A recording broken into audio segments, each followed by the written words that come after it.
tout le monde, c'est Fiona. Aujourd'hui on se retrouve pour une nouvelle vidéo. Ouais.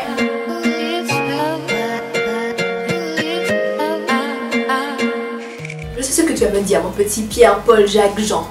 Ça me fait rire de dire Pierre, Paul, Jacques. En fait, ça me rappelle mon prof de maths. Parce que cette année, dans ma classe, il y avait un gars qui s'appelait Jean. Sauf que le prof, il ne retenait jamais son nom. En gros, il savait que c'était un nom de la Bible, mais lequel il savait pas. Donc à chaque fois, il sortait Pierre, Paul, Jacques, Jean. Donc là n'est pas le sujet. Non, ce n'est pas un titre putaclic, ça m'est vraiment arrivé. Oui, donc je vais tout vous raconter. Ça fait 6 ans de ça. On était aux États-Unis avec ma famille. On faisait un peu le tour, on a fait le tour de la côte est, c'est-à-dire on est allé à Chicago, Washington, New York, tout ça en voiture et tout, mais aussi à Toronto, au Canada pour ceux qui ne savent pas. Et ensuite, bah, il fallait qu'on reparte quoi. Donc, on a passé la frontière Canada-États-Unis. Donc, pour ceux qui ne savent pas, entre les différents États en Amérique, enfin, je pense que c'est comme ça en France, je pense, oui, il y a des frontières à passer et c'est des zones payantes, vous voyez. Donc on passe la frontière, pas de problème. Et la frontière est au niveau du chute du Niagara. Une fois arrivé de le côté États-Unis, on s'est dit on va s'arrêter au chute du Niagara quand même. C'était un truc à faire, vous voyez.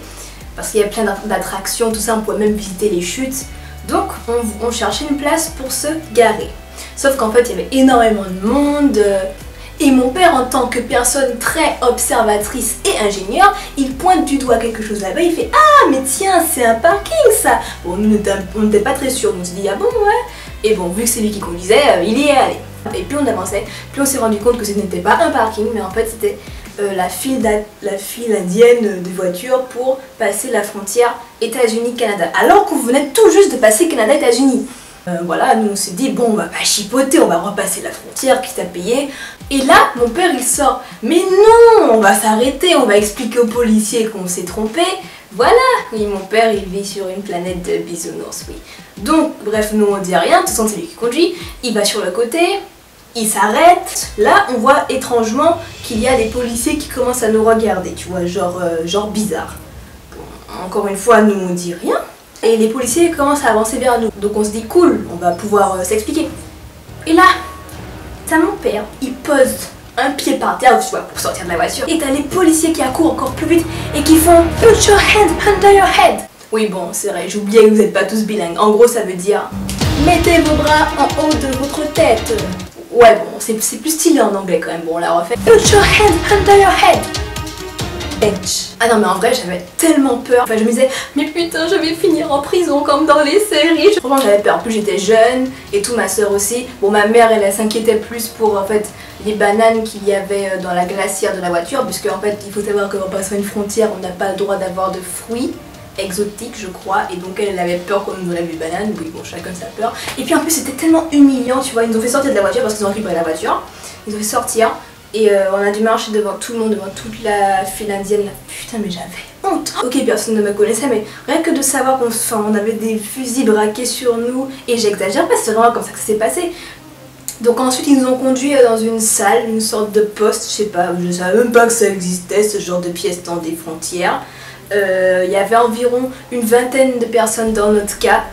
Bon, je pense qu'évidemment, c'était pas des personnes qui s'étaient trompées entre un parking et une frontière. Mais voilà, on va pas en parler, on va pas enfoncer le couteau dans la plaie. Et donc on est resté dans cette salle une trentaine de minutes. Tant qu'ils constatent que non, on était des touristes, qu'on n'avait pas de casier judiciaire. Et ils ont même, je crois, rigolé lorsqu'ils ont compris qu'on s'était vraiment trompé. Écoutez, voilà, bon, moi j'ai pas rigolé, et j'ai pas non plus rigolé lorsqu'ils ont écorché notre nom de famille devant tout le monde avec leur accent américain. Family Jumanji, go on the first floor immediately. Ah oui c'est vrai, j'oubliais que vous êtes toujours pas bilingue. La famille, vous êtes prié de vous rendre au premier étage immédiatement. Merci. Bon oui j'ai bipé mon nom de famille, mais bon pour ceux qui le connaissent, vous voyez que ce n'est pas du tout la même chose de la prononciation française. Au final on est sortis, mais franchement on était dégoûtés, on était énervés.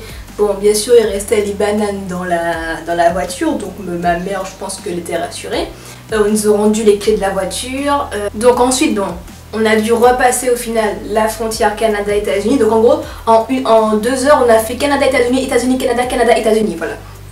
On a dû payer 3 fois.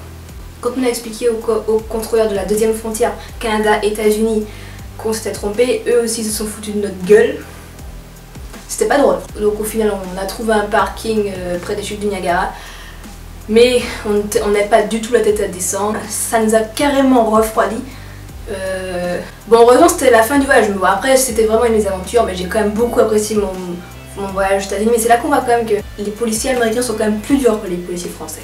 Mais donc en gros, éviter de confondre un parking avec une frontière. Voilà, c'est louche, hein. Mais bon. Bon, après c'était un très bon voyage. C'est un des seuls trucs mauvais, on va dire, qui m'est arrivé. En fait, j'adore raconter cette histoire. Après, j'ai eu d'autres mésaventures dans d'autres voyages aux États-Unis. Si vous voulez que j'en parle, dites-le moi. Voilà, je verrai. Voilà, donc si vous avez bien aimé cette vidéo, n'hésitez pas à mettre un pouce en l'air, ça me ferait vraiment plaisir. Et merci pour tout, n'hésitez pas à vous abonner à mon Snapchat ou mon Instagram pour me suivre. Et on se dit à la prochaine, bisous.